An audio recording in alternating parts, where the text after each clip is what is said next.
Support the video with a like and share your thoughts in the comments. I read everyone, thank you.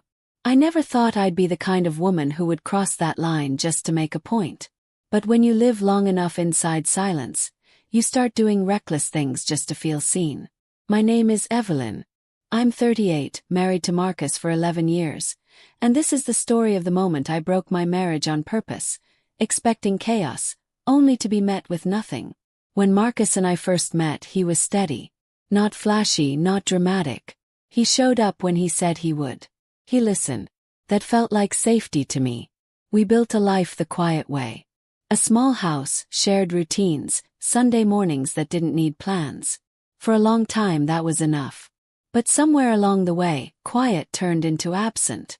Conversations became updates. Touch became accidental. I would talk and he would nod, eyes still on his phone or laptop. It wasn't cruelty. It was worse. It was indifference. I tried everything the respectable way first. I suggested date nights. I planned weekend trips.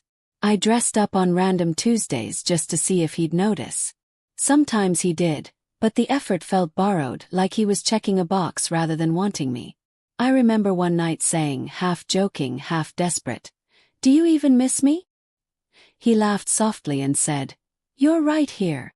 That answer sat in my chest like stone. At work there was a man named Daniel. Confident in that effortless way. He asked questions and waited for answers. One afternoon after a long meeting he said, "Your husband's lucky. You have this energy people don't forget."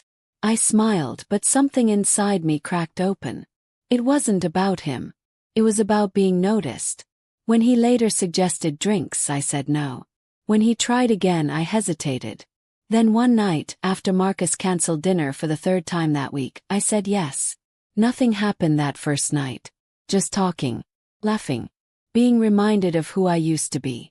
When Daniel leaned in and said, "If you ever want more, just say the word," I felt powerful and ashamed at the same time. I went home buzzing, waiting for guilt, waiting for Marcus to sense something was off. He didn't look up when I walked in. That's when the idea formed, ugly and clear. I wanted a reaction.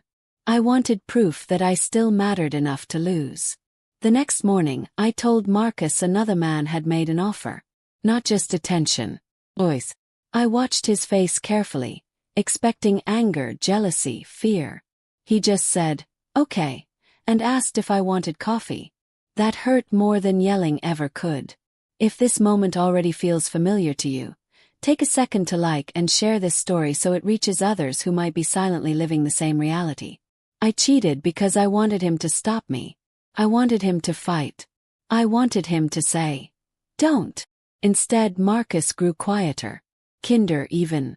Like someone preparing for an ending they'd already accepted. Afterward, I waited for confrontation. For accusations. For questions. None came. Days passed. Then weeks. One evening I finally asked, "Aren't you going to say anything about what I told you?" He looked at me and said, "You already made your choice." That sentence haunted me. I expected punishment. What I got was withdrawal. Marcus stopped asking where I was going. Stopped checking in. He slept on his side of the bed, back turned, polite and distant. I told myself he was processing, that he'd come back swinging eventually. I didn't realize he was disappearing. At this point in the story, tell me in the comments. Do you believe silence hurts more than confrontation? Just type silence or fight. One morning I woke up alone. His side of the bed untouched. His clothes still there, but his presence gone. No note, no message, just absence. That was when panic finally replaced pride. I didn't just provoke him. I taught him how to live without me, and the realization came far too late. I stood there realizing some losses don't announce themselves until everything is gone. Forever changed me.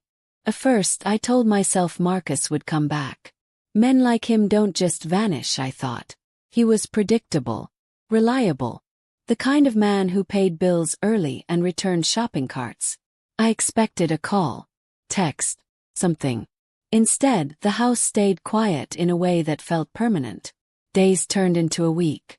Then another. His toothbrush was gone. His truck never pulled into the driveway again. I replayed everything in my head, looking for the moment I could undo. The night I said yes to Daniel. The morning I told Marcus, hoping to see pain instead of peace. I realized something uncomfortable then. I hadn't cheated because I wanted someone else. I cheated because I wanted my husband to want me again. And when he didn't react, it shattered whatever story I had been telling myself about our marriage. Called Marcus after 10 days. Straight to voicemail. I left a message that sounded calm but wasn't. I said we needed to talk, that we owed each other that much. He didn't respond. I drove by his sister's house once, just to see if his truck was there. It wasn't. That was the first time fear fully set in. Not fear of divorce. Fear that I had become irrelevant. Daniel texted asking if I was okay. I didn't reply. He was never the point. He had just been a mirror, and once I'd seen myself clearly, I couldn't unsee it. I stopped going out. I sat alone in the evenings, staring at the same walls Marcus and I had painted together years ago. Every room felt like a memory refusing to speak. When Marcus finally did reach out, it wasn't emotional. It was logistical. He asked when I'd be home to collect some of my things. His tone was polite, detached, almost formal. I wanted to scream into the phone to tell him I made a mistake, that I wanted us back. But something in his voice told me it was already over. Not because of the cheating. Because of what came before it. The years of quiet neglect we both pretended not to notice. We met at the house on a Saturday morning. He looked thinner, plumber, like someone who had already grieved. I apologized. Not defensively. Not dramatically. Just honestly. He listened, nodded, and said, "I know." That was it. No accusations. No tears. Just acceptance. I asked him why he never showed up to fight for us. He paused and said, "Because I realized I'd been showing up alone for a long time." That sentence stays with me. I thought I had provoked him into action. Instead, I gave him clarity. He didn't leave in anger. He left in understanding.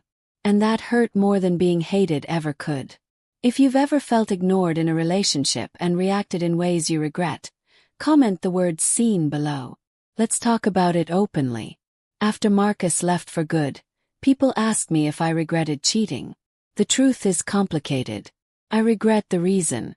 I regret not speaking sooner, louder, braver. I regret turning pain into a test instead of a conversation. But most of all, I regret assuming love would scream when threatened. Sometimes love just quietly walks away. Months later, I heard through mutual friends that Marcus moved cities. Started fresh. New job. New routines. No rush into anything serious. Just peace. I didn't try to contact him again. Some endings don't need closure. They already gave you the lesson. What I learned is this. Provoking someone to prove they care is already proof that something is broken. If you need chaos to feel loved, you're already alone. And if someone chooses silence over fighting, it doesn't always mean they don't care. Sometimes it means they cared for too long without being met halfway. Before you leave, like this story, subscribe for more real, unfiltered relationship stories, and answer this question in the comments.